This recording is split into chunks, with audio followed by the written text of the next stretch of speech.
Terima kasih parents yang udah oke. Kita mulai aja ya. Oke, saya ulangi aja. Saya mau mengenalkan salah satu produk dari Pelangi Mizan, yaitu buku Little Mathematician.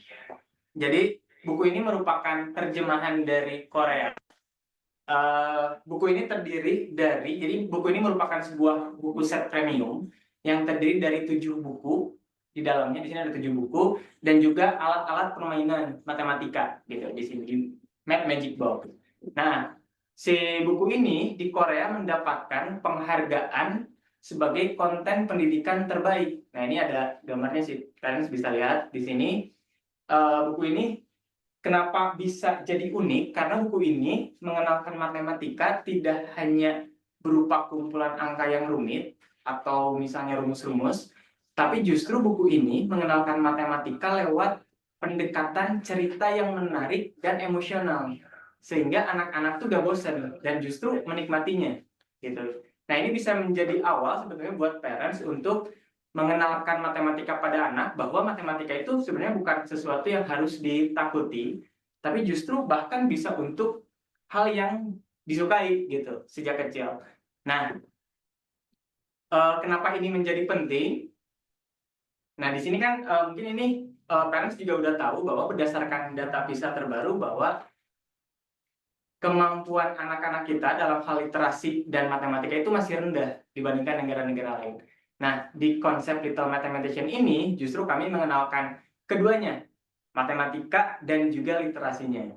Dan kalau parents memperhatikan berita-berita terkini terkait bahwa akan dikenalkannya matematika sejak TK, ya justru ini matematika yang sangat cocok dikenalkan untuk usia TK, yaitu Little Mathematician. Nah, tunggu apa lagi, parents bisa langsung mendapatkan buku ini segera lewat berbagai macam, bisa cash, arisan atau tabungan, bisa melalui marketing kami di Mandira.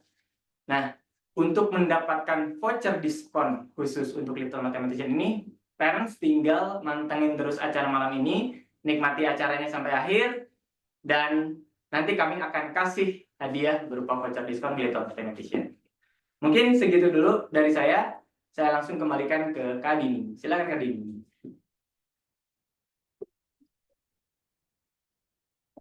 Dipegang aja kali kita.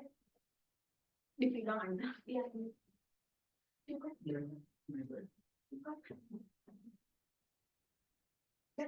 Nanti liatin komen.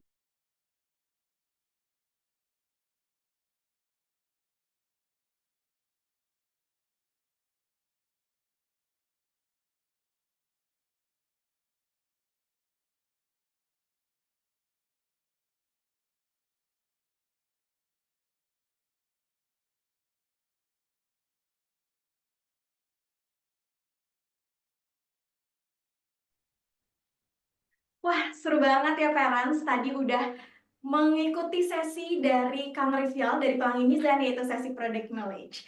Selanjutnya aku mau sapa-sapa dulu dong parents yang sudah hadir di sini.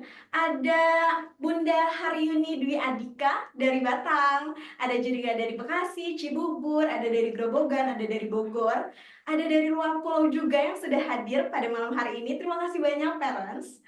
Selanjutnya, sekarang kita akan masuk ke sesi utama, yaitu bersama narasumber kita, Mas Reza Adika Permana. Beliau adalah praktisi Montessori yang akan mengupas tuntas tentang bagaimana sih Montessori bisa dijadikan metode untuk mengenalkan matematika kepada anak-anak.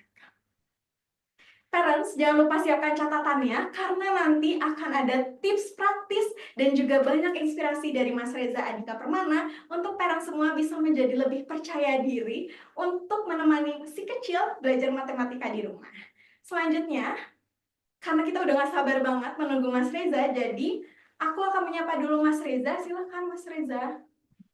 Halo, selamat malam. Assalamualaikum warahmatullahi wabarakatuh. Halo, selamat malam Mas Reza. Halo, Mbak. Gimana teman-teman? Kayaknya Suaranya udah. kedengeran tapi kecil, Mas. Oh, suaraku kecil ya? Sebentar ya. Aku copot lagi. Nah, kalau sekarang gimana? Udah mendingan? Sekarang kedengeran sedikit lebih kecil tapi kedengeran sih Mas. Buat parents semua mungkin bisa komen kedengeran nggak ya? Iya, Suaranya Mas Reza. konfirmasi nggak ya teman-teman, apakah aman suaranya? Oh, jelas aman. Jelas sih sudah aman ya. Jadi sebelum kita mulai ke sesi Mas Reza, Mas, aku akan kasih tahu parents semua dulu. Kalau misalnya nanti selama sesi materi, kalau ada yang mau ditanyakan, boleh langsung ketik di kolom chat. Nanti kalau pertanyaannya sudah ada, maka akan dipilih oleh admin. Sip, Mas Oke. Reza. Oke Kak, thank you. Tadi Oke, teman-teman sudah juga siap udah, ya Mas Reza, udah. silakan. Aku izin share screen ya Kak. Boleh silakan. Oke. Oke, apakah layarku sudah kelihatan teman-teman? Boleh dikonfirmasi nggak ya? Di kolom chat mungkin, apakah sudah terlihat? Udah ya? Aman ya? Oke, terima kasih nih teman-teman yang sudah hadir, menyempatkan waktunya di Jumat malam nih, di momen-momen istirahat gitu ya teman-teman. Tapi aku senang banget dapat semangat belajar dari teman-teman semua. Perkenalkan, nama aku Reza, teman-teman. Hari ini aku akan ngebahas, mungkin secara singkat aja, harapannya bisa jadi pemantik buat kita diskusi lebih banyak gitu ya teman-teman, bagaimana kita bisa menghadirkan matematika di keseharian anak kita di rumah tanpa harus sifatnya itu memaksakan, apalagi yang nge-push gitu ya. Jadi kita akan coba telaah gitu teman-teman, gimana sih caranya. Oke, kenalin lebih mungkin perkenalan lebih lengkap, nama aku Reza atau panggilannya Eca teman-teman di keseharian. Aku kebetulan pernah menempuh pendidikan diploma Montessori, tapi sejujurnya aku eh, bukan berlatar belakang pendidikan teman-teman. Aku sarjana teknik sebenarnya, dan tapi semenjak punya anak, akhirnya aku memberanikan diri untuk belajar lebih jauh soal Montessori, dan mungkin mempraktekannya seiring pertumbuhan dan perkembangan anak aku sendiri gitu. Jadi tapi pada umumnya aku hanyalah bawa biasa teman-teman ya, masih ke kantor setiap hari, masih apa namanya punya waktu sama anaknya mungkin tidak selama sehari penuh gitu ya. Jadi aku berusaha untuk gimana caranya mempraktekkan Montessori itu sendiri di keseharianku di waktu-waktu yang sedikit tadi gitu ya, supaya harapannya bisa jadi lebih efektif lah membersamai anaknya gitu. Nah, tapi gitu ya teman-teman, disclaimer dulu kalau aku sendiri bukanlah seorang tenaga kesehatan, dan anak aku pribadi sampai sekarang tidak terdiagnosa apapun. Jadi mungkin nanti semua pembahasannya gitu ya teman-teman ya, harapannya ya akan eh, berdasar atau berasal dari pengalaman aku gitu. Kebetulan anak aku sekarang mau 4 tahun di bulan depan. Jadi mungkin yang anak-anaknya usia 0 sampai 4 tahun, mungkin aku udah punya pengalamannya, bisa men-share lebih banyak. Tapi mungkin kalau yang lebih besar, aku belum mengalami momen-momennya secara langsung gitu ya teman-teman. Nanti kita bisa diskusi bareng-bareng. Oke? Jadi jangan ragu-ragu untuk berdiskusi, jangan ragu-ragu untuk bertanya ya teman-teman ya. Nanti kita bakal ngobrol bareng-bareng. Oke. Nah, jadi mungkin untuk memulai sesi hari ini ya, sesi malam ini, aku pengen tanya dulu sama teman-teman semua. Ini ada dua gambar ya teman-teman. Ada yang di sebelah kiri, yang anaknya lagi pegang laptop, pegang buku, sama alat tulis gitu ya teman-teman. Dan di sebelah kanan ada yang lagi bermain blocks. Pertanyaan aku sederhana. Coba teman-teman tulis di chatnya gitu ya. Mana sih yang aktivitas belajar teman-teman? Apakah yang kiri atau yang kanan? Menurut teman-teman semua, yang mana aktivitas belajar? Kanan, dua-duanya. Oke, ini jawabannya banyak ya. Main blog, oke. Oke, oke, thank you banget nih teman-teman yang jawab, ada banyak banget. Aku sampai nggak bisa bacain namanya siapa. Tapi thank you banget antusiasnya ya teman-teman ya. Jawabannya sebenarnya adalah dua-duanya itu sama-sama belajar, teman-teman. Dua-duanya itu adalah proses belajar pada anak. Proses belajar pada manusia sih sebenarnya pada umumnya. Jadi memang kalau teman-teman mungkin yang banyak yang tahu, aku mempraktekkan Montessori itu di rumah, di anak aku, tapi di kantor sebenarnya aku juga mempraktekkan beberapa metode Montessori untuk ngajarin orang-orang dewasa, teman-teman. Jadi keduanya sebenarnya adalah proses belajar yang nggak cuma di anak-anak, tapi di manusia pada umumnya. Kenapa? Karena kayak gini, teman-teman. Di sini teman-teman, aku pengen kita mendalami satu konsep bersama-sama, yaitu piramida pembelajaran. Mungkin teman-teman semua udah sering dengar atau udah ada yang udah pernah dengar belum ya soal pyramid of learning atau piramida pembelajaran, teman-teman? Atau mungkin pernah lihat, pernah baca gitu ya? Oke, udah sering ya? Oke. Oke, pernah tapi belum paham. Yang belum pernah juga nggak apa-apa teman-teman ya. Jadi sebenarnya piramida pembelajaran itu, gitu ya, piramida pembelajaran itu adalah kasarnya tuh kayak undakan-undakan apa aja sih yang harus dikuasai atau pernah dilakukan sama anak. Oh ya itu kerucut. Oke, sorry, kerucut pembelajaran deh, gitu ya teman-teman ya. Yang harus dilakukan sama manusia sebelum dia bisa melakukan pembelajaran yang ada di puncak atau pembelajaran intelektual nih teman-teman. Jadi contohnya seperti ini. Kalau yang atau kita anggap sebagai belajar matematika gitu, misalkan itu adalah intellectual learning gitu kan, gimana caranya kita itu belajar uh, udah di tahap intelektualitas gitu, memahami konsep, memahami penjumlahan kan adalah sebuah konsep gitu ya, konsep matematika gitu ya teman-teman ya, atau misalkan tahu gitu ya mana mana angka satu tuh ya kayak gimana bentuknya dan segala macam.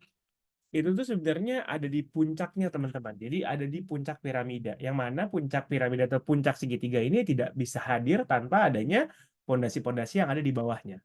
Jadi untuk mencapai satu pembelajaran, misalkan biasanya ini kalau di puncak ini tuh udah masuk ke usia sekolah anak di kelas mungkin 6 SD, 7. Jadi mungkin udah sorry, kelas 1 SD atau 6 tahun ke atas atau udah masuk ke usia belajar formal gitu ya teman-teman ya. Nah, di bawahnya itu memang harus dipersiapkan. Jadi kalau belajar dalam tanda kutip yang kita tahu kan adalah di depan buku, baca buku, mendengarkan guru dan segala macam, itu adalah proses belajar, benar. Tapi untuk bisa belajar dengan baik gitu ya teman-teman di atas, ternyata banyak persiapan belajar melalui permainan. Makanya kalau teman-teman apa namanya, kita akan nanti aku akan bahas tentang pilar atau di Montessori itu sebenarnya apa aja sih pilar-pilarnya atau pakem-pakemnya apa aja sih yang membuat hal tersebut itu jadi pendekatannya Montessori gitu ya, bukan yang lain gitu ya. Nah, pilar pertama gitu ya teman-teman. Jadi aku mau mengajak kesini lagi dulu, memahami dulu bahwa untuk kasarnya anak bisa menghafal atau bisa tahu perkalian ataupun penjumlahan, pengurangan atau bahkan menghafal angka, nama-nama angka atau tulisannya seperti apa gitu ya teman-teman, butuh distimulasi dulu atau dibutuh dibangun dulu pondasi di dasarnya gitu. Dari sensorialnya, terus juga kemudian dari kemampuan meregulasi indera-indera di tubuhnya gitu ya, berkolaborasi indera-inderanya, dan juga sampai ke bagaimana sih kita bisa melatih anak kita dalam fokusnya, dalam gimana cara kita menghubungkan antara indera penglihatannya, pandangannya, sama tangannya, dan segala macam, sampai akhirnya dia baru bisa belajar yang sifatnya itu akademik atau intelektual gitu teman-teman. Jadi sebenarnya fungsinya adalah demikian gitu. Nah,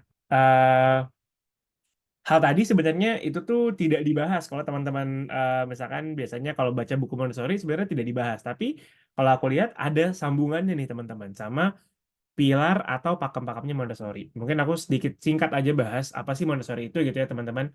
Yang pertama gitu ya, kalau teman-teman mempraktekkan atau let's say melakukan kegiatan yang sifatnya Montessori itu yang pasti yang pertama itu adalah harus berdasarkan pada periode sensitifnya anak. Jadi misalkan anak kita umur 1 tahun gitu ya teman-teman, itu sensitif periodnya kalau 1 tahun biasanya ada di pergerakan, terus juga panca indera, bahasa, dan early mathematics. Early mathematics tuh contohnya adalah misalkan bangun ruang gitu ya, tahu atau bisa kenal bangun ruang, bisa membuat urutan, dan segala macam. Dan nanti kalau kita lihat gitu ya periode sensitifnya matematika menurut Montessori itu ada di usia 3,5 sampai 4 tahun. Jadi anak yang memang udah mulai angka gitu ya teman-teman ya, udah mulai misalnya menjumlahkan, mengelompokkan jumlah tertentu dengan angka itu baru di usia 3,5 tahun sampai 4 tahun. Jadi maksudnya gitu ya kalau misalkan kita lagi bahas atau misalnya kita lagi mempraktekkan Montessori gitu ya teman-teman, itu tuh kita fokus dulu atau kita pahami dulu periode sensitifnya anak. Biasanya ini tuh kita bisa lihat simpelnya gini teman-teman. Biasanya kalau misalkan anak itu tuh lagi sensitif, itu tuh anak lagi sensitif terhadap sesuatu, tanda-tandanya adalah tanpa kita ajarin atau tanpa kita eh, tawarkan, anak tuh pasti akan nyari sendiri. Contoh nih, misalnya di contoh sederhana gini, anak itu biasanya kalau misalkan di usia 1 tahun 2 tahun gitu, itu kan biasanya dia akan muncul ketertarikan sendiri kayak misalkan suka main alat-alat yang ada di rumah gitu ya dan segala macam itu karena memang dia lagi sensitif terhadap sensesnya gitu ya, panca inderanya lagi sensitif, dia lagi melihat apa yang ada di sekitarnya, apa yang digunakan sama orang tuanya, dia jadi tertarik. Jadi biasanya memang ada tahapan-tahapannya, ada waktu-waktunya di mana anak itu tertarik atau sensitif terhadap sesuatu. Sensitif di sini berarti biasanya kalau kita tawarkan atau kita kenalkan di usia sensitif yang sesuai, anak akan bisa menguasai skillnya dengan cepat atau efisien dan secara natural gitu teman-teman. Nah, maksudnya adalah di sini yang paling penting juga kalau kita melakukan pendekatan Montessori, kita tidak mencampur gitu ya. Kita tidak mencampur satu dan lain hal atau mendahului satu dan lain hal. Gitu. Gitu sederhananya gitu. Aku baru ngasih anak aku menulis gitu ya, yang memang pakai alat tulis menulis sesuatu gitu teman-teman, itu baru di usia 3 tahun. Gitu. Jadi biasanya kalau aku ke sekolah anak, waktu aku zaman anak aku sekolah gitu, aku cek kalau di awal udah langsung ada kegiatan megang alat tulis, itu biasanya aku mungkin tidak akan melanjutkan trial sekolahnya gitu. Karena memang menurut aku di usia 2 tahun, 2,5 tahun saat itu, belum waktunya lah dia untuk menulis dan segala macam. Contoh sederhana seperti itu. Semoga, oh oke. Sebentar, aku mau cek dulu internet aku, koneksi aku. Teman-teman di sini ada yang putus-putus suaranya, atau mungkin aman nggak ya? Jelas ya? Oke, oke. Sip, sip, sip, sip. Oke, oke. Lanjut dulu yang kedua ya, teman-teman ya. Nah, yang berbeda banget atau misalkan yang aku bisa bilang Montessori banget gitu ya, teman-teman ya. Itu adalah saat anak itu bereksplorasi menggunakan seluruh panca inderanya. Jadi mungkin perbedaannya sebenarnya teman-teman. Siapa di sini yang mungkin dulu waktu aku sih masih kecil, waktu kecil tuh masih ada tabel perkalian di kamar gitu yang harus dihafalkan. Di sini ada nggak teman-teman? Dulu yang mungkin pas beranjak dewasanya tuh belajar matematikanya gitu ya, masih harus melihat tampilan-tampilan yang ada di tembok dan harus kita hafalkan. Ada ya kita semua gitu ya teman-teman ya. Nah, itu tuh bukanlah cara yang Montessori itu rekomendasikan. Tapi apa yang menjadi pendekatan Montessori itu adalah yang kanan sebenarnya teman-teman. Jadi ini sama-sama perkalian gitu ya, tapi perkaliannya ini dieksplor atau diselesaikan atau dikenalkan gitu ya menggunakan seluruh panca inderanya. Anak melihat, anak mengambil beats-nya, anak melihat angkanya dan anak juga menulis gitu. Jadi memang di Montessori itu tuh kita tidak terfokus hanya ke salah satu panca indera aja misalkan, pasti akan diajak biasanya anak itu untuk mengeksplor gitu keseluruhan panca inderanya untuk memahami satu konsep tertentu gitu. Nih selanjutnya gitu ya teman-teman, ini sebenarnya yang paling bukan apa ya, menurut aku pribadi juga sering cheating atau sering curang gitu ya, tidak memperhatikan pilar ini gitu, yaitu adalah prepared environment, di mana biasanya kalau kita lihat gitu lingkungan atau kelas Montessori itu biasanya bentuknya seperti ini teman-teman. Jadi atau nggak kelihatan ya, ini lagi pakai virtual background. Ini lemari di kamar aku juga sama seperti ini. Isinya adalah alat-alat yang digunakan untuk bermain gitu sama anak. Nah, tapi yang mau aku ajak sebenarnya adalah bukan kita harus merenovasi atau bukan harus wajib membuat lingkungan atau tempat main kamar anak kita jadi kayak gini tuh enggak.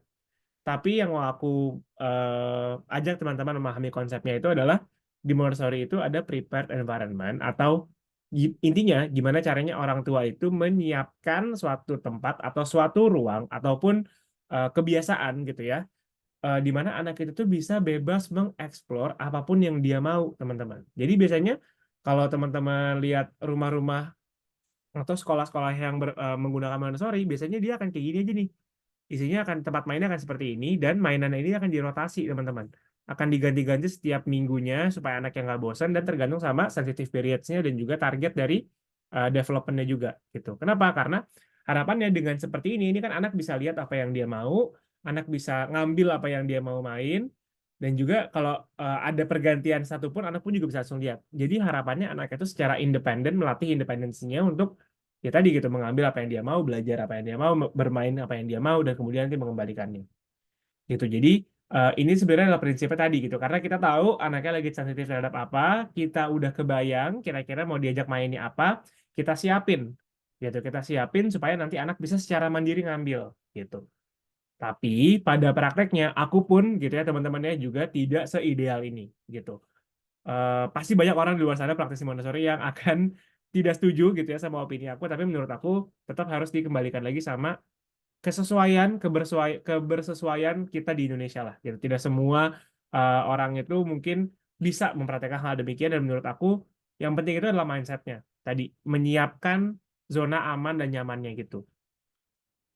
Dan yang terakhir gitu ya teman-teman, anak itu sebenarnya belajar melalui pengulangan tuh. Jadi kalau kita lihat anak kita nih misalkan minta baca bukunya itu terus, atau misalkan minta mainnya ini lagi dan segala macam, itu nggak apa-apa gitu, karena memang anak itu akan belajar melalui pengulangan. Dan biasanya aparatus Montessori atau alat yang memang Montessori gitu, bukan bukan mainan terinspirasi dari Montessori, itu biasanya ada control of error-nya, di mana anak itu pasti akan tahu kalau dia salah gitu. Misalkan contohnya lagi main nyendok gitu ya, kalau sendok apa ya, objek yang disendoknya jatuh, itu kan anak bisa lihat, bisa dengar gitu ya contohnya. Dan itu biarin aja, anak itu pasti secara natural dia akan mengulang-ulang terus sampai dia nanti mahir dan juga bisa gitu. Jadi memang itulah keempat pilarnya gitu ya teman-teman ya. Terus pertanyaannya, caranya kita mengupayakan nih kalau dari Montessori itu gimana sih untuk mengenalkan dan memahami matematika gitu ya. Aku akan share beberapa yang memang digunakan untuk mengenalkan dan membangun pondasi matematika di rumah gitu ya teman-teman.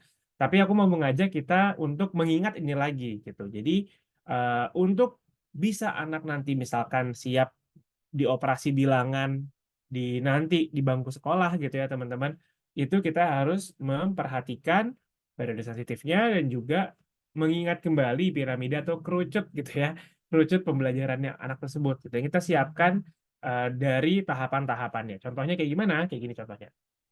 Setelah ya, pertama misalkan dari usia 0 sampai 3 tahun, ini aku akan strictly ngebahas yang memang berhubungan langsung dengan matematika ya teman-teman ya.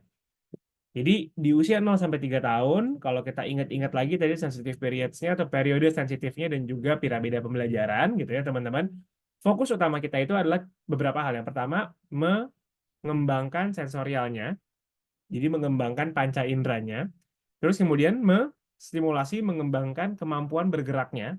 Motor skills tuh bergerak yang otot besar kayak bergerak badan, berlari dan segala macam, sama otot tangan gitu ya teman-teman, jari-jari tangan. Dan yang terakhir itu adalah melatih kemampuan kognisinya atau kemampuan berpikirnya gitu, kemampuan berpikir pada anak. Contoh sederhananya nih teman-teman, di usia 0 tahun biasanya kita akan ajak anak buat bermain objek permanent boxes, atau yang paling gampang cilukba. Di sini ada nggak sih yang waktu anaknya bayi atau mungkin sekarang nggak pernah sama sekali ngajak anaknya main cilukba, ada nggak teman-teman? Karena kalau aku kayak jadi dia waktu lahir aja udah peekaboo, udah cilukba ya teman-teman ya. Nah, hal demikian aja sebenarnya itu udah salah satu stimulasi yang cukup berbasis Montessori teman-teman. Itu sebutannya adalah object permanences. Jadi kita ngajarin anak kalau misalnya objek itu tuh sifatnya permanen. Kalau kita tutup mukanya, kita buka lagi kan masih ada gitu ya mukanya. Itu tuh salah satu permainan yang memang bisa menstimulasi anak atau menyiapkan anak nantinya ke depannya gitu ya. Nggak cuma matematika tapi juga memahami tentang keberadaan objek yang nanti menjadi dasar dia dalam belajar apapun gitu. Jadi kalau mau matematika gitu ya mungkin udah di usia setahun, usia 2 tahun, ya setahun lah gitu ya teman-teman ya. Bisa main yang kayak gini nih contohnya. Jadi kita siapin beberapa gelas, kita taruh bola atau apapun, nanti kita tutup gitu ya, anaknya suruh tebak ada di mana bolanya gitu ya teman-teman ya. Nah, itu sebenarnya fungsinya apa? Fungsinya adalah tadi melatih kognisi dia. Melatih dulu skill dia, skill pemahaman dia terhadap permanence objek tadi gitu. Jadi belum bangun ruang, belum apapun, tapi kita baru latih dasarnya dulu gitu ya. Nah, nanti di usia setahun, 2 tahun itu bagus banget kalau teman-teman bisa ajak main shape sorting and matching. Jadi menyocokkan bentuk objek. Mungkin yang paling banyak beredar tuh mainannya contohnya kayak misalkan ada biasanya yang kayak ada embernya, ada lubang-lubangnya, ntar dimasukin gitu ya sesuai sama bentukan objeknya gitu ya teman-teman. Nah, ini adalah pondasi yang penting banget buat matematika sebenarnya. Karena ini pertama tadi sorting and matching itu melatih kognisinya, tapi dengan shape atau objek-objek dasar gitu ya teman-teman ya. Itu tuh melatih anak sebenarnya terekspos sama bangun ruang yang di matematika, bahkan sampai aku kuliah belajar kalkulus gitu ya teman-teman ya, itu akan selalu ada gitu ya. Jadi itu tahapannya. Dan mengenalkan matematika ataupun konsep apapun, aku selalu menomorsatukan untuk dari lagu gitu ya, atau mungkin kalau teman-teman tidak into lagu gitu nggak apa-apa, tapi bisa pakai kalimat-kalimat yang berima yang ada di buku gitu. Itu juga bisa membantu banget untuk nggak cuma mengembangkan kemampuan matematika, tapi juga kemampuan bahasa. Nah, buku-bukunya pun juga ada macam-macam, kayak contohnya, oh ini buku-buku dari buku-buku Pelangi Mizan yang, Pelangi Mizan, sorry, salah. Buku-buku Mizan ini juga banyak ya teman-teman ya, yang memang ini memang fokus di matematika gitu. Tapi kalau nggak mau pakai ini juga nggak apa-apa gitu. Bisa pakai buku-buku biasa gitu. Ya teman-teman fokuskan gitu ya, fokuskan kepada eh, objek-objek matematika seperti menunjuk objek atau bisa bilang gitu ya. Ada ini kita hitung sama-sama yuk, ada berapa ke gambar A-nya, gambar B-nya gitu-gitu ya teman-teman ya. Nah, selanjutnya udah di usia 2-3 tahun gitu ya teman-teman, udah bisa deh mulai kalau teman-teman mau ajak pelan-pelan kenalkan angka. Tapi angkanya pun juga belum langsung nulis gitu ya teman-teman ya. Ini ada finger tracing. Di sini biasanya pakai kalau masih anak-anak banget tuh biasanya bisa pakai tepung disangrai gitu ya teman-teman. Pakai tepung disangrai, nanti anak diminta untuk meniru gitu ya. Kita contohkan kemudian minta ajak anak untuk meniru gambar atau suatu angka gitu pakai jari-jarinya gitu. Terus juga kegiatan-kegiatan seperti menuang gitu ya teman-teman, menyendok objek dari satu wadah ke wadah yang lain, itu juga sebenarnya nggak cuma melatih motorik halusnya atau jari-jarinya, tapi juga melatih koordinasi tangan dan juga matanya gitu ya teman-teman ya. Nah, eh pakai ampas kelapa, oke tuh Kak Puput, itu bagus banget. Jadi memang kalau buat anak-anak teman-teman pastikan ya, karena dia akan pakai jarinya, akan pakai tangannya gitu, dan sebaiknya pakai jari-jari tangannya. Teman-teman pastikan materialnya tuh aman gitu ya. Beras bisa, tadi pakai ampas kelapa bisa. Aku waktu itu pakai tepung gitu ya, aku sangrai gitu teman-teman. Jadi make sure tuh dia aman gitu. Nah, yang penting juga itu adalah teman-teman, kalau kita mau belajar matematika sama anak, itu ya kita pakai apa yang ada di keseharian. Contoh, itu adalah kalender. Nah, ini kalender juga sebenarnya tadi ada di toolkitnya ya teman-teman ya. Ini kebetulan anak aku lagi suka banget mainnya gitu. Jadi kita bisa pakai objek sehari-hari, tapi yang penting itu adalah ada si angka-angka ini yang numerasi-numerasi yang memang kita bisa ekspos ke anak kita gitu. Jadi pakailah kegiatan sehari-hari gitu ya teman-teman ya, atau menghitung objek sehari-hari gitu teman-teman, untuk mengenalkan matematika itu sendiri gitu. Ini di usia 0-3 tahun. Nanti kalau udah 3-4 tahun gitu ya teman-teman, di usia anak aku sekarang yang lagi aku fokuskan itu adalah pola, urutan, dan mengenal angka gitu ya, atau memahami atau dalam tanda kutip menghafal angka teman-teman. Nih, jadi apa aja yang bisa kita lakukan? Ini ada Pink Tower. Pink Tower nih sebenarnya adalah aparatus Montessori yang digunakan di sekolah ataupun di tempat-tempat pendidikan yang berbasis Montessori gitu ya teman-teman. Tapi sebenarnya menurut aku kalau kita mau beli dan punya di rumah juga nggak apa-apa, karena fungsinya karena berguna banget gitu. Tujuannya adalah untuk anak itu bisa membuat menara gitu teman-teman. Tapi sebenarnya dari pembuatan menara tersebut, anak itu belajar untuk mengurutkan dari yang besar ke yang paling kecil. Ini bukan Lego Kak, ini namanya Pink Tower. Ini aparatus Montessori. Ini aku ketik ya, Pink Tower. Tapi sebenarnya bisa pakai apapun, nggak harus pakai Pink Tower. Ya, teman-teman ya. Teman-teman bisa pakai balok yang ada di rumah, bikin sendiri DIY, silakan banget. Aku mendukung teman-teman semua kalau misalkan mau apa namanya, mau berkreasi sendiri gitu, karena waktu aku belajar Montessori pun juga semua aparatusnya itu aku prefer DIY karena rada mahal ya. Gitu teman-teman. Nah, terus adalah sandpaper number. Nah, ini mungkin berbeda sama yang ini ya, teman-teman ya, berbeda sama yang ini, sama yang finger touching. Jadi sandpaper numbers-nya ini bisa digunakan, jadi anak tuh akan meraba gitu ya, akan meraba dan akan bilang gitu, misalnya ini 1 gitu, 0, 2 gitu. Ini anak aku di sekolah lagi belajar ini gitu ya teman-teman ya, dan selanjutnya juga bisa matching numbers with objects. Jadi yang ngitung-ngitung gitu ya teman-teman ya, ngitung-ngitung misalnya ngelompokin 3 bola 3, atau biasanya dalam bentuk flashcard juga bisa gitu. Jadi dihitung 1, 2, 3, dibalik dilihat angka 3-nya. Jadi tujuannya adalah anak itu tuh bukan menghafal bentuk angka 3 tuh kayak gimana, tapi dia bisa tahu angka 3 itu angka 3 itu tuh apa gitu ya teman-teman ya. Kebayang nggak maksudnya? Angka 3 tuh apa sih gitu. Si logo ini, si icon ini tuh apa sih? Jadi dia hitung sendiri gitu 3. Kantong bilangan bisa, pokoknya segala macam yang memang menghubungkan antara jumlah yang atau misalkan numbers gitu ya, angka sama objek-objek tertentu gitu. Jadi again teman-teman ya, anak diajak tidak menghafal tapi dia experience, mengalami itu secara langsung gitu ya teman-teman ya. Terus nah ini kalau udah di usia 3 sampai 4 tahun, 3 tahun ke atas gitu ya teman-teman. Worksheet sebenarnya aku tidak terlalu menyarankan, Kak, tapi kalau anaknya memang tertarik di worksheet ya silakan aja gitu. Eh, nah, aku lebih prefer untuk coba teman-teman baca buku Cars atau mungkin ini practical life math. Jadi matematika yang memang ada di keseharian kita banget gitu. Misalnya waktu anak mau makan, misalnya bisa minta dia untuk ambil sendiri dan dihitung dia mau makan berapa centong nasi misalnya. Atau pas lagi snack time gitu ya, kita bisa minta anak, oke kamu ambil sendiri mau berapa snacknya. Dan yang lagi sering atau lagi suka aku jalanin sama anak aku sekarang itu adalah baking bersama-sama. Karena kalau baking itu atau kita membuat kue gitu ya teman-teman, itu banyak banget komponen angkanya ya teman-teman ya. Ya kan nimbang itu ada angkanya. Pakai gelas ukur tuh ada angkanya. Terus juga menuang sesuatu itu kan juga ada perhitungannya berapa kali berapa sendok gitu ya teman-teman. Itu tuh adalah salah satu ikhtiar aku sih ya paling menurut aku tuh berkontribusi sama kemajuan anak aku sekarang di sekolahnya gitu yang berhubungan sama matematika ya. Karena memang tadi gitu dia terekspos sama banyak angka dan lain sebagainya.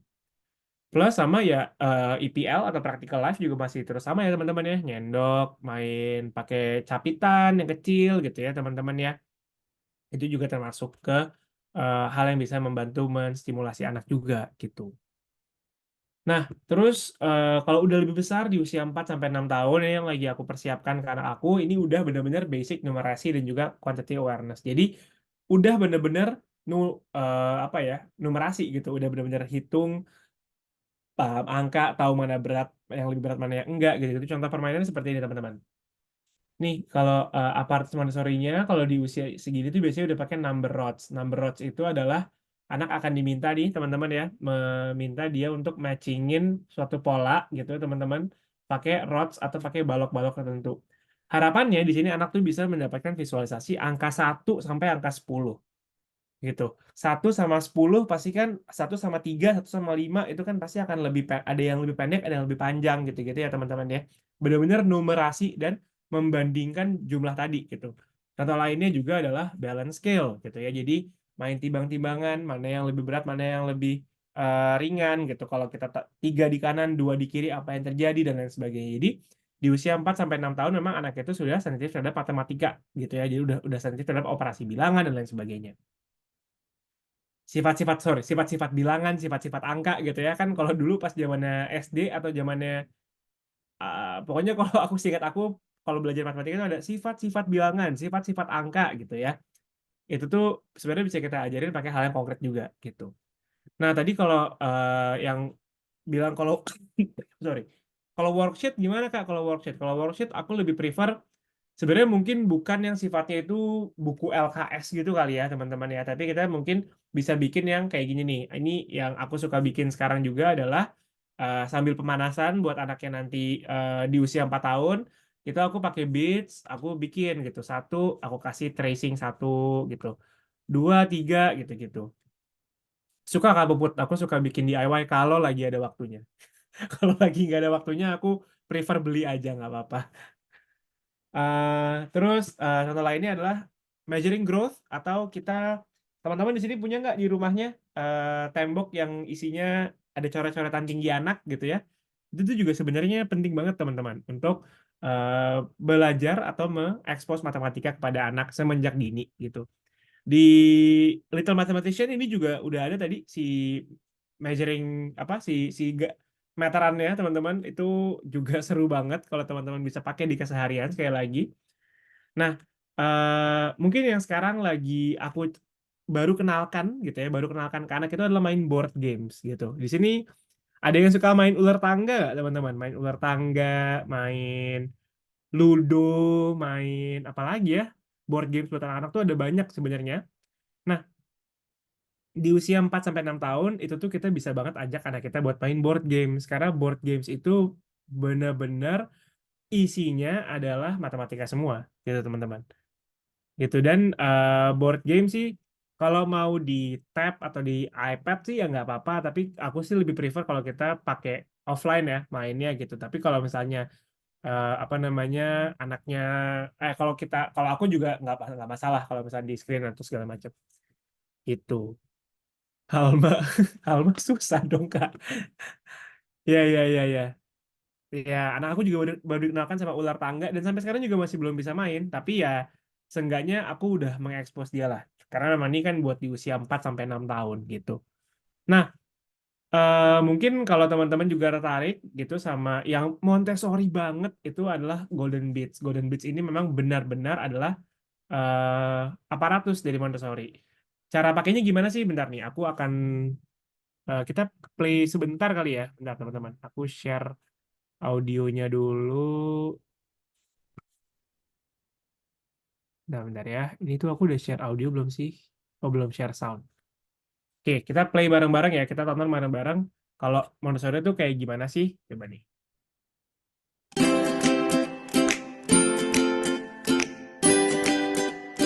Hi guys, today I am with Logan and we are going to be counting through with the golden beads. Logan, are you ready? 1 unit, 2 units, 3 units, 4 units, 5 units, 6 units, 7 units, 8 units, 9 units, and if we had one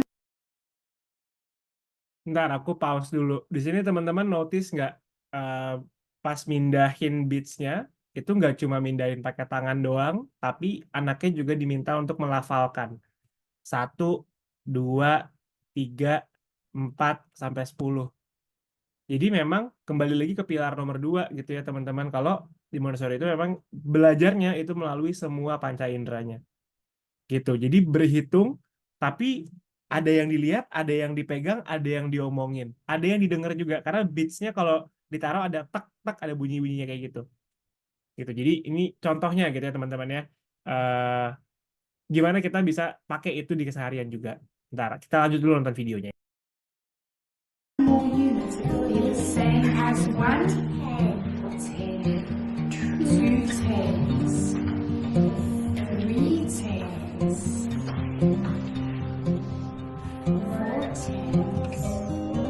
tens, 7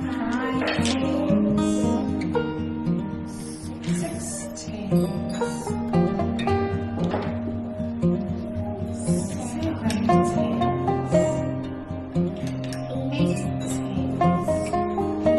8 tens, 9 tens. If I had one more ten, it would be the same as 100. Oke, jadi gitu ya teman-teman ya sebenarnya. Nah, ini aku sambil menjawab pertanyaan Kak Irma juga karena menarik nih. Jadi Montessori itu yang jadi difokuskan ke aparatusnya, bukan esensi belajar yang sebenarnya bisa pakai yang ada aja atau DIY. Jadi gini teman-teman, aku pribadi gitu ya, menurut aku kita jangan fokus sama aparatusnya gitu. Aparatus itu dibuat zaman dulu itu pakemnya menurut ini menurut aku ya. Zaman dulu Montessori itu buat aparatusnya karena dan dia pakem gitu ya harus pakai aparatus ini gitu. Karena mungkin di zaman dulu ya perkembangannya belum kayak sekarang gitu ya teman-teman. Ada banyak hal yang juga bisa mungkin mensubstitusi gitu atau bahkan lebih baik daripada aparatus yang udah ada. Jadi kalau misalkan memang aku pribadi, aku tidak into yang harus pakai aparatus Montessori. Kalau di rumah gitu ya teman-teman. Kita bisa pakai apapun yang ada tadi. Contohnya misalkan kayak buat bisa pakai apapun lah kalau kita mau pakai. Tadi kan kayaknya ada juga tuh yang pakai apa? Pakai gelas gitu kan. pakai stiker dan segala macam. Tapi yang mau aku ajak di sini teman-teman yang mau dilihat dulu adalah lihat caranya kayak gimana gitu. Yang dimaksud dengan menstimulasi semua panca indera itu seperti apa gitu. Memang dalam permainannya ya kayak gitu. Aparatus itu dibuat sebenarnya ya udah emang alat bantu yang udah terujikan aja gitu. Kalau di rumah menurut aku tidak wajib pakai aparatus, ini buat aku sendiri. Tapi kalau teman-teman gitu ya, praktisi akademik, mungkin teman-teman punya sekolah atau misalkan punya lain sebagainya, dan memang mau menggunakan Montessori gitu secara penuh, ya teman-teman harus mau pakai aparatusnya. Karena aparatus itu ya benar Kak, alat praktek gitu. Aparatus itu adalah tools-nya yang digunakan sama Montessori dulu dalam penelitiannya gitu. Jadi sudah mungkin teruji ya reliabilitasnya dan juga validitasnya gitu. Itulah dasarnya kenapa kalau misalkan teman-teman adalah pelaku pendidikan formal yang berbasis Montessori, ya harapan aku teman-teman pakai aparatusnya. Tapi kalau kita nih gitu ya sebagai orang tua biasa di rumah, ya kita harus upayakan sebisa kita juga gitu. Nggak wajib pakai aparatus karena aparatus itu harganya mahal kalau orang jual, dan menurut aku kalau misalkan kita bikin pun juga susah gitu. Jadi silakanlah kita kreatif aja teman-teman. Itu ya. Karena yang penting itu adalah bukan mainannya nih, tapi adalah cara main, cara observasinya, dan juga tujuan pembelajarannya. Ini yang lebih harus banyak kita fokuskan. Karena kalau buat mainannya apa dan segala macam ya silakan aja gitu teman-teman. Itu bisa kreasinya kita gitu. Nah, tips yang pertama nih, kalau misalkan teman-teman kayak bingung gimana ya gitu, ngapain ya atau mau main apa ya, teman-teman bisa cari area of development-nya apa, umur anak teman-teman berapa, dan kasih keywords Montessori. Cari aja di Google, cari aja misalkan di YouTube dimanapun, contohnya misalkan math 3 years Montessori gitu misalnya. Nanti teman-teman udah ada banyak banget inspirasi permainan di luar sana gitu. Makanya aku pun juga tidak terlalu banyak membahas soal soal inspirasi main gitu ya teman-teman ya.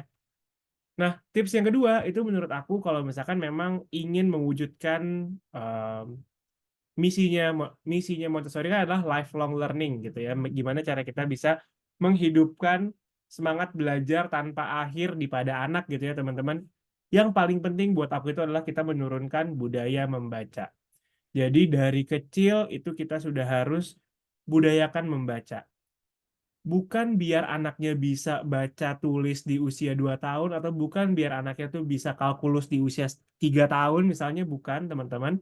Tapi agar anak itu tuh punya satu pemahaman, kognisi, atau punya cognitive skill yang bagus. Karena saat kita membaca itu kita bisa banyak banget yang kita lakukan. Bisa pahami ceritanya gitu ya teman-teman, bisa menghitung jumlah objek yang ada di bukunya, bisa suka sama gambarnya, bisa apapun teman-teman. Jadi dari satu buku yang kita punya ini sebenarnya itu bisa dipakai main banyak banget halnya. Dan budaya membaca itu harus diturunkan. Kenapa? Karena anak itu, teman-teman, itu akan mencontoh apa yang dia lihat di kesehariannya. Oke lah, mungkin anak mencontoh lingkungan luar, mencontoh teman-teman yang ada di luar. Tapi dalam 24 jam dalam satu hari, anak itu kan paling lama ada di rumah ya teman-teman ya. Jadi orang tuanya pasti yang akan dicontoh. Kalau orang tuanya tidak membaca, artinya tidak menurunkan budaya membaca di rumah, ya wajar aja kalau anaknya itu tidak mau baca. Jadi yang pertama, selain sempatkan dan juga ajak terus anak buat baca buku gitu ya, ya kita sebagai orang tuanya juga harus membudayakan membaca. Tunjukin depan anak kita yang baca buku misalnya, baca koran, ngisi TTS misalkan, atau apapun. Itu yang disebut dengan menurunkan budaya membaca gitu teman-teman. Jadi karena kalau nggak diturunkan gitu, nanti anak juga akan sulit buat muncul ketertarikan membacanya karena tidak ada contohnya gitu, tidak ada yang di copy paste sama anak kita gitu ya teman-teman ya. Jadi nggak mau, suka nggak suka, menurut aku yang akan menyukseskan nanti anak itu bukan menurunkan ya Kak, tapi maksudnya adalah turunkan budaya membaca dari rumah gitu. Kita harus nurunin gitu kesukaan kita membaca, kebiasaan kita membaca dari rumah, mewariskan. Benar, nanti aku ganti ya kalimatnya teman-teman. Jadi kita harus mewariskan budaya membaca di rumah gitu ya. Read aloud tiap hari, menularkan, mencontohkan gitu teman-teman, itu semua gitu. Aku pribadi jadinya sekarang langganan majalah lagi, langganan koran lagi gitu, karena memang aku pengennya si anak itu selalu ada contohnya yang dilihat tiap hari kalau aku tuh baca sesuatu gitu. Karena udah pastilah teman-teman kalau kita ngapain aja kebiasaan kita aja, pasti anak kita tuh akan tiru ya. Anak umur setahun, 2 tahun kan biasanya lagi lucu-lucunya tuh akan nyontohin cara ngomong kita, cara cara kita melakukan suatu hal gitu-gitu kan. Ya gimana kalau maksudnya itu yang kita nggak sadar kita lakukan. Tapi kalau yang kita sadar lakukan kita baca setiap hari, anak juga pasti akan mau baca. Gitu sih teman-teman. Jadi aku mau mengingatkan gitu ya teman-teman, ayo ajak lagi eh, bapak-bapaknya, ibu-ibunya juga gitu untuk sama-sama berperan gitu ya teman-teman ya. Karena ya kita jangan cuma bisa berkembang biak aja, tapi juga harus bisa berkembang baik gitu. Anak kita punya hak gitu ya, dan kita pun juga punya kewajiban untuk memenuhi hak perkembangan baik anak kita. Gitu sih teman-teman. Mungkin itu yang bisa aku sampaikan sekarang gitu. Nanti kayaknya waktu diskusinya akan ada sendiri gitu ya. Tapi mungkin aku mau kembalikan dulu nih forumnya ke teman-teman dari Mizan nih. Oke, terima kasih banyak Mas Reza atas Sama-sama pemaparan Kak. materi. Hari ini, parents semua sudah dapat banyak banget insight tadi dari Mas Reza tentang bagaimana sih caranya kita mengenalkan matematika dengan kegiatan sehari-hari yang ada di rumah. Selanjutnya, sesi yang paling ditunggu-tunggu oleh parents yaitu sesi Q&A. Ada beberapa pertanyaan yang sudah kami pilihkan dan akan aku bacakan, nanti Mas Reza bisa langsung menjawab ya Mas. Baik, yang pertama, ada pertanyaan dari Bunda Saska.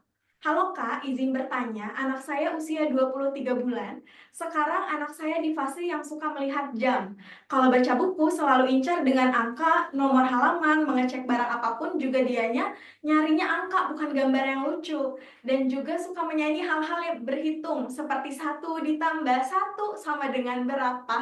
Apakah ini memang fase yang diperbolehkan untuk usia masih 2 tahun? Dan bagaimana membedakan anak itu menghafal bukan memahami apa itu angka atau abjad. Silakan Mas Reza, mungkin bisa langsung Oke. dijawab. Terima kasih Kak. Sebenarnya itu ya masih normal aja Kak. Karena kan tadi dari usia lahir, pas dari lahir pun juga anak itu sebenarnya sudah sensitif terhadap early mathematics atau matematika dasar banget gitu ya teman-teman ya. Contohnya tadi objek permanens gitu, cilukba gitu. Kenapa sih anak itu ketawa pas lagi cilukba gitu?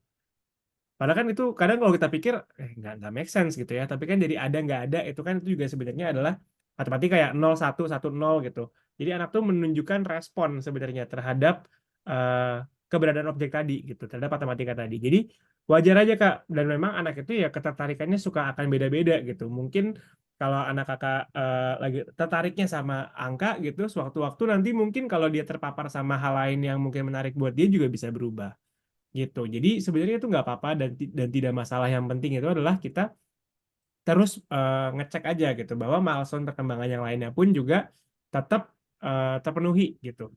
Jadi tidak hanya misalkan fokus terhadap satu aspek aja dan lain sebagainya. Jadi menurut aku kalau misalnya emang yang lainnya nggak masalah, yang lainnya juga oke-oke aja, ya udah, it's okay. Itu ketertarikan anak yang wajar bakal berganti-ganti juga.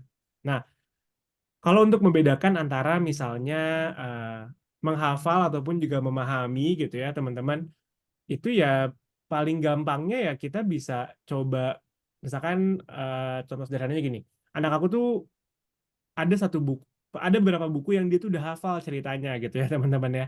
Jadi kadang misalnya nih di bukunya tuh ada kayak ada berapa jumlah awan gitu misalnya. Itu nanti dia akan hitung. Ada 3, ada 5 gitu. Caranya kita tahu anak itu menghafal apa, dia udah bener-bener paham sama konsepnya, kita ganti aja soalnya gitu.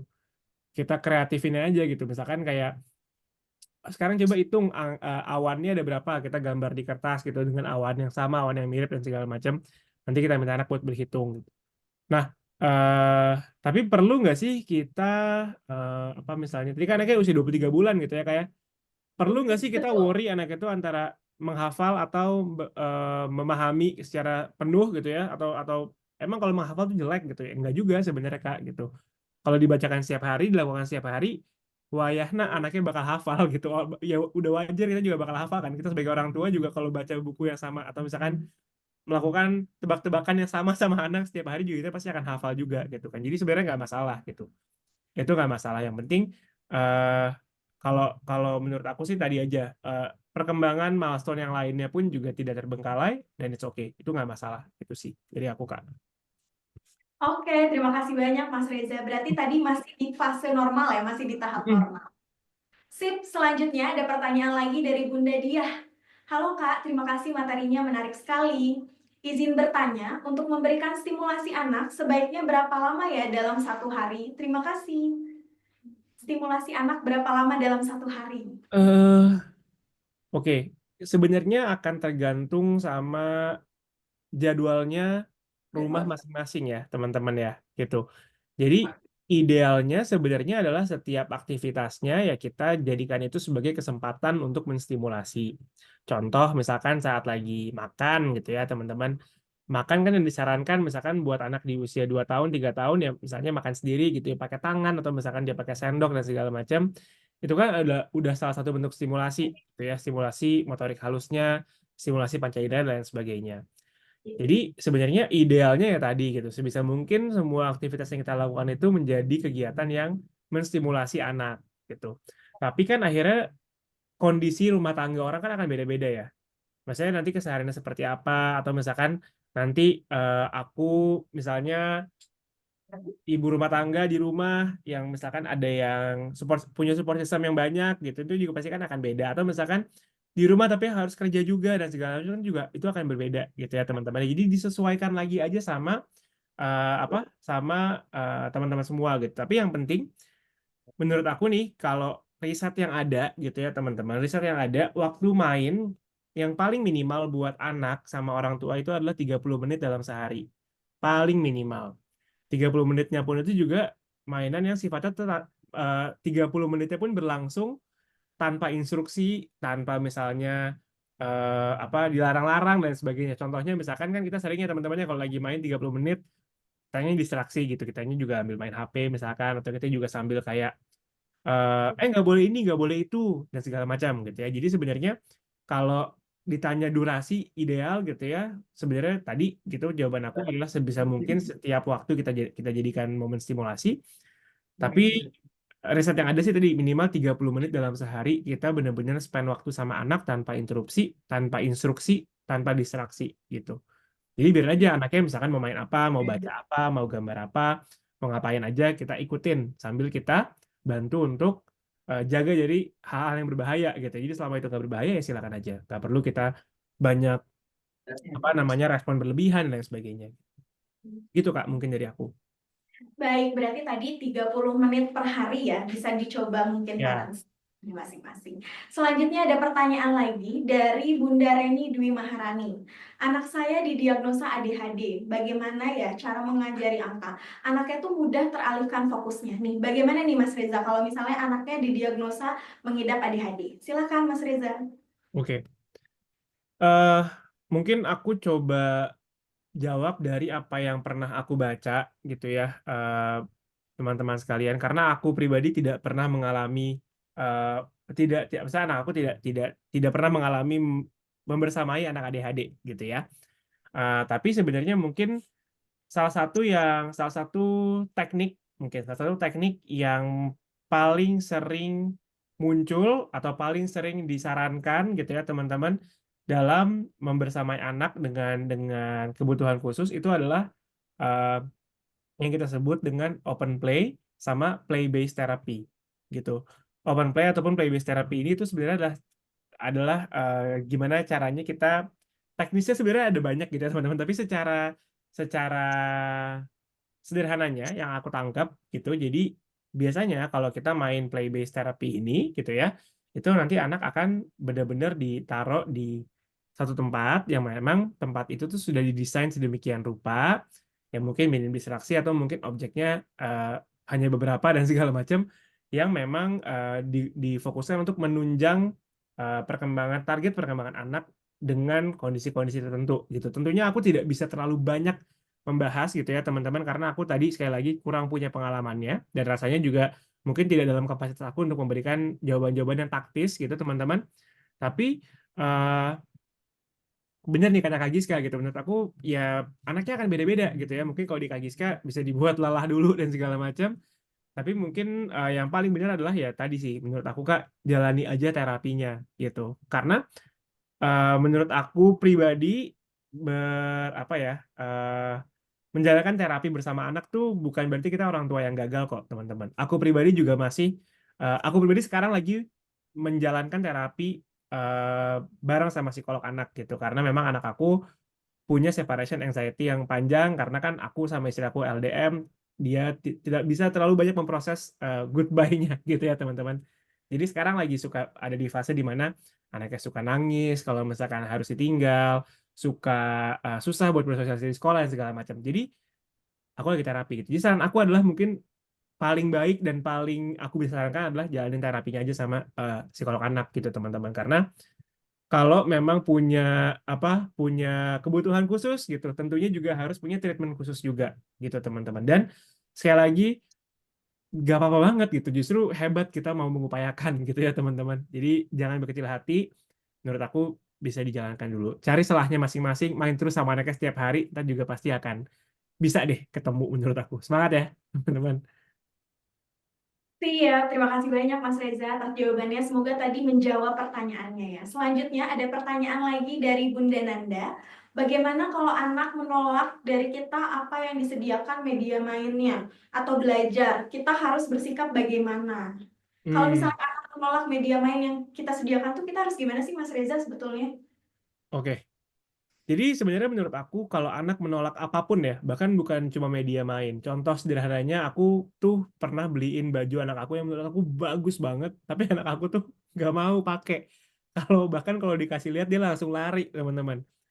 Jadi langkah pertama yang harus dilakukan itu adalah yang aku lakukan adalah mencari tahu dulu kenapa sih dia menolak gitu. Apakah dia memang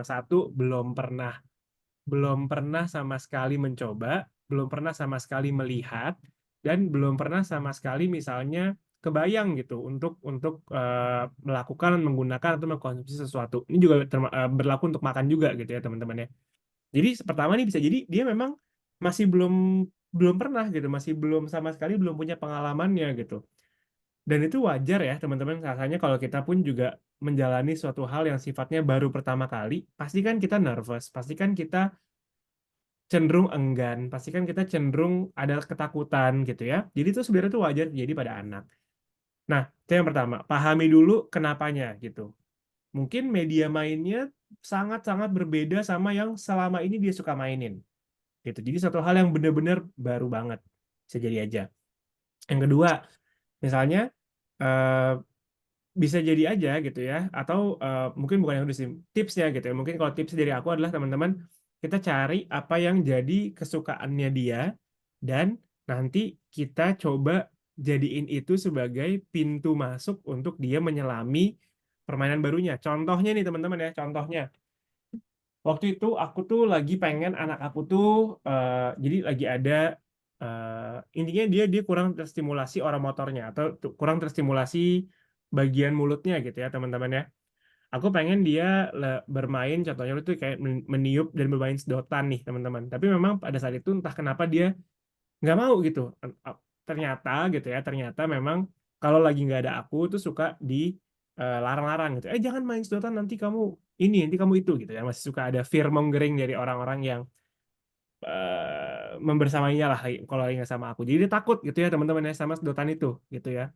Oke, aku udah tahu. Oh, ternyata dia sebenarnya tuh takut gitu. Dia nggak mau coba karena takut dimarahin, atau misalkan takut terjadi omongan-omongan yang diomongin sama orang gitu ya.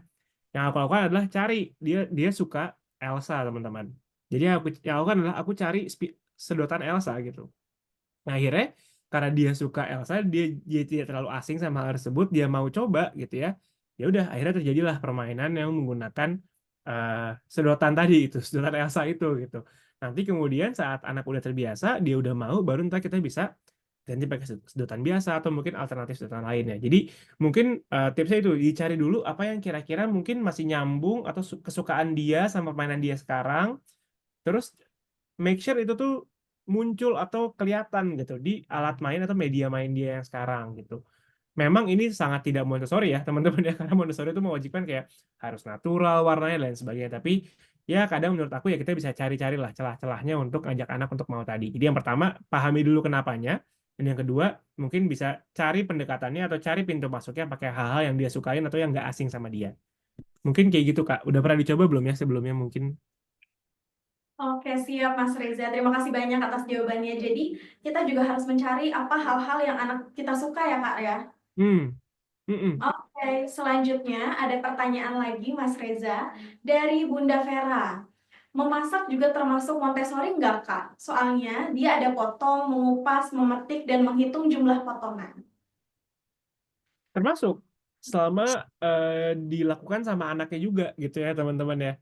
Jadi masak bareng sama anak tuh juga sebenarnya suatu kegiatan yang sifatnya itu Montessori, Montessori banget lah bisa aku bilang. Karena eh, salah satu bentuk jadi di Montessori itu apa ya? Oh bahasa sederhananya gini, mata pelajaran Montessori salah satunya itu adalah EPL atau Everyday Practical Life. Jadi intinya adalah hal-hal yang kita lakukan di keseharian kita itu sebenarnya adalah kegiatan Montessori. Contohnya seperti nyendok, pasang kancing, terus juga main jepitan jemuran gitu ya teman-teman ya. Itu tuh practical life yang memang sebenarnya salah satu dalam tanda kutip gitu ya mata pelajaran Montessori gitu. Jadi kalau teman-teman cari kurikulum sekolah yang berbasis Montessori pun juga pasti akan akan ada spooning gitu ya, akan ada menuang, puring gitu. Jadi itu termasuk loh teman-teman practical life skill di Montessori itu sendiri gitu. Jadi kalau anaknya bisa gitu ya teman-teman diajak aja anaknya masak sehari-hari. Itu udah bisa membantu banget. Tadi sekali lagi yang aku ingatkan, aku lagi suka baking, lagi suka bikin kue sama anak gitu ya. Itu lebih banyak lagi matematikanya. Jadi ya bisa-bisa aja kita pakai teman-teman. Oke, siap. Terima kasih banyak Mas Reza. Pertanyaan yang tadi sekaligus adalah pertanyaan penutup atau pertanyaan terakhir. Jadi, Hmm. mungkin memasak, terus tadi hal-hal sehari-hari itu bisa dijadikan kegiatan yang mengasyikkan untuk anak-anak tadi karena early practical life ya, EPL untuk Montessori ini. Oke, baik. Terima kasih banyak Mas Reza atas materinya pada malam hari ini. Parents semua di sini pasti sudah mendapatkan banyak banget inspirasi untuk bisa mengenalkan matematika di rumah dengan cara yang menyenangkan dan seru lewat metode Montessori ini. Terima kasih banyak Mas Reza sekali lagi atas waktunya pada malam hari ini. Semoga kita bisa bertemu lagi ya Mas di kesempatan-kesempatan lainnya. Baik, untuk sesi yang selanjutnya kita ada kuis yang sudah ditunggu-tunggu juga oleh parents semuanya. Di sesi kuis ini, saya akan membacakan beberapa pertanyaan. Ada 3 pertanyaan untuk parents. Parents bisa menjawab langsung di kolom chat dan penjawab tercepat nanti akan mendapatkan hadiah dari Pelangi Mizan. Siap-siap ya, aku juga siap-siap nih membacakan pertanyaannya. Pertanyaan pertama, apa nama metode yang dikenalkan tadi oleh Mas Reza untuk belajar matematika? Silahkan parents, bisa menuliskan di kolom chat. Ding, ding, ding, ding, ding, ding. Sudah banyak yang menulis sepertinya ya di kolom chat. Dan kakak admin juga sudah menemukan pemenangnya. Siap. Untuk pertanyaan kedua, apa judul webinar malam ini? Wah, gampang banget ini judul webinar malam ini.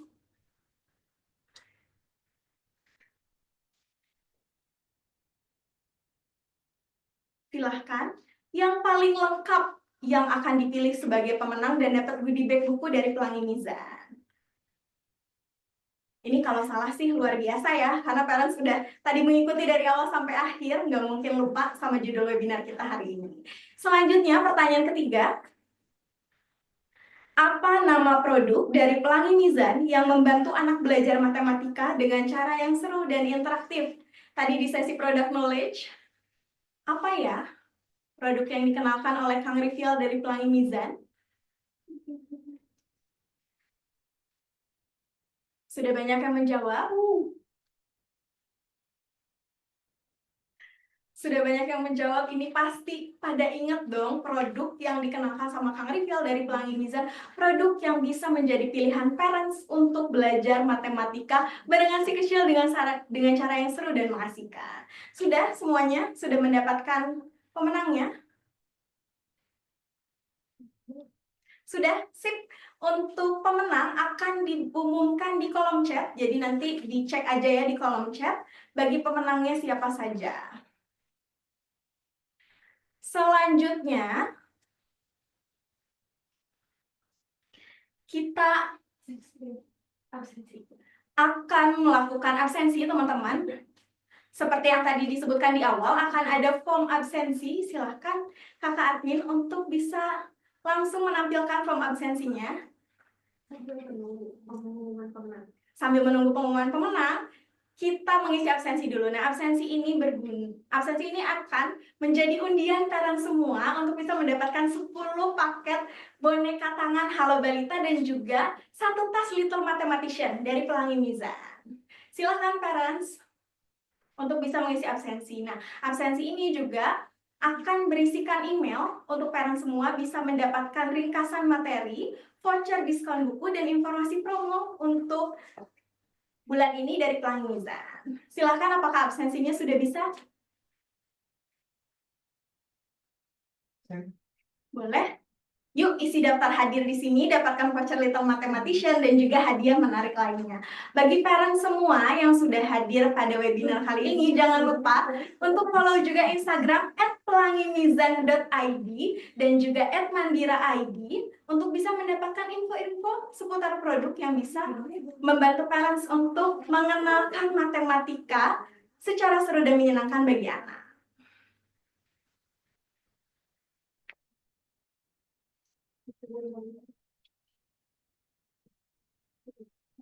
Silahkan parents untuk bisa mengisi absensinya. Aku lihat di kolom chat ya.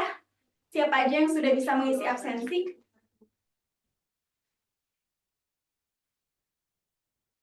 Saya sudah, Don. Terima kasih banyak. Daftar hadirnya sudah dibagikan juga di kolom chat. Silahkan langsung klik juga. Kalau misalnya nggak bisa scan, boleh klik.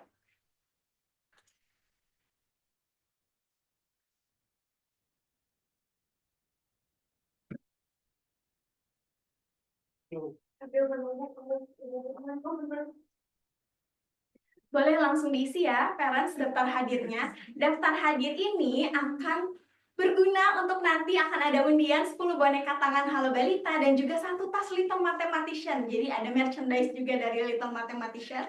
Parents jangan lupa untuk isi daftar hadirnya. Sayang banget loh yang udah ikut sampai akhir tapi nggak isi daftar hadir, nanti nggak dapat kesempatan untuk dapat 10 boneka tangan Halo Balita. Ada 391 peserta yang bareng-bareng sama aku di sini dari tadi jam 7 sampai sekarang 8:30. Terima kasih banyak parents yang sudah hadir. Sambil menunggu nih, belum ada pemenang dari kuis akan diumumkan segera di kolom chat. Silahkan.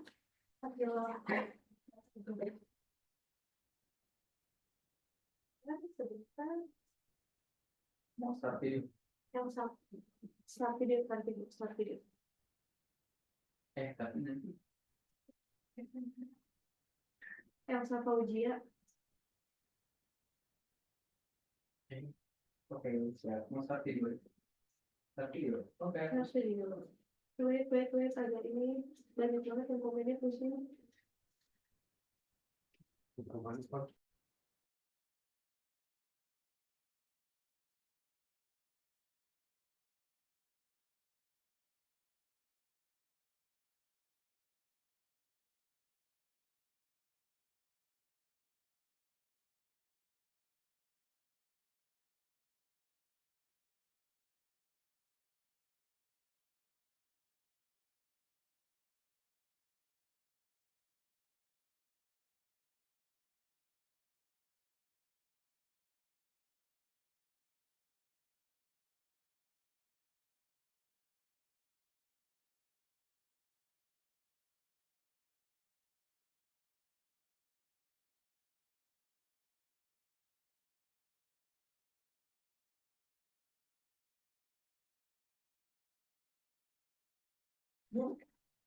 Oke, kembali lagi parents. Aku akan mengumumkan pemenang kuis. Ada 3 pemenang kuis kita pada malam hari ini.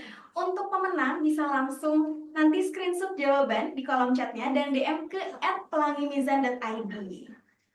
Yang pertama, pemenangnya ada Elsa Fauzia. Jawabannya Montessori paling cepat nih. Boleh Bunda Elsa nanti langsung DM ke Instagram pelangimizan.id. Selanjutnya ada dari Kak Ana. webinar Breaking the Myth of Math, bermain matematika dengan pendekatan Montessori. Dan yang ketiga ada Kak Fani. Jawabannya Little Mathematician. Selamat kepada 3 pemenang. Nanti langsung DM ke @pelangimizan.id ya untuk ngeklaim hadiahnya. Oke, terima kasih banyak parents yang sudah berpartisipasi aktif pada malam hari ini. Senang banget karena dari awal sampai akhir parents sangat interaktif untuk webinar kali ini. Semoga dapat banyak inspirasi. Tadi ada juga tips praktis dari Kak Reza untuk bisa diterapkan di rumah bermain sehari-hari lewat metode Montessori. Sebelum benar-benar mengakhiri acara, jangan lupa parents tadi Google Form-nya diisi ya. Karena akan dapat undian untuk memenangkan 10 boneka tangan Hala Balita dan 1 tas Little Mathematician. Pemenang akan diumumkan di Instagram @pelangimizan.id, jadi pastikan untuk mengisi absensi dan juga jangan lupa follow Instagram @pelangimizan.id. Kami juga ingin mengucapkan terima kasih kepada semua parents yang sudah meluangkan waktu untuk hadir dan berpartisipasi aktif. Setelah webinar, materi ringkasan, voucher diskon buku, dan juga informasi promo bulan ini akan dikirimkan melalui email. Sampai jumpa di webinar berikutnya. Terima kasih banyak kepada Pelangi Mizan Premium atas diselenggarakannya webinar hari ini. Untuk parents yang berminat membeli produk Little Mathematician bisa langsung DM ke Instagram @pelangimizan.id atau @mandira.id, dan juga di sini ada marketing Mandira. Silakan untuk menuliskan nama dan juga nomor handphonenya. Mungkin bisa dihubungi oleh para peserta. Terima kasih juga kepada Mas Reza atas materinya pada malam hari ini. Jangan lupa juga follow Instagramnya Mas Reza di @reza_ndhk. Terima kasih banyak parents semua sudah hadir di webinar pada malam hari ini. Saya berterima kasih banyak sekali pada malam hari ini karena antusiasmenya luar biasa. Sampai akhir acara juga sudah ada 300, masih ada 300 orang yang menyimak webinar pada hari ini. Terima kasih banyak semuanya. Sampai bertemu di kegiatan-kegiatan selanjutnya. Jangan lupa follow tadi Instagram @pelangimizan.id dan juga @mandira.id. Terima kasih banyak. Selamat melanjutkan aktivitas parents pada malam hari ini. Wassalamualaikum warahmatullahi wabarakatuh. Sampai jumpa. Waalaikumsalam. Terima kasih, Kakak.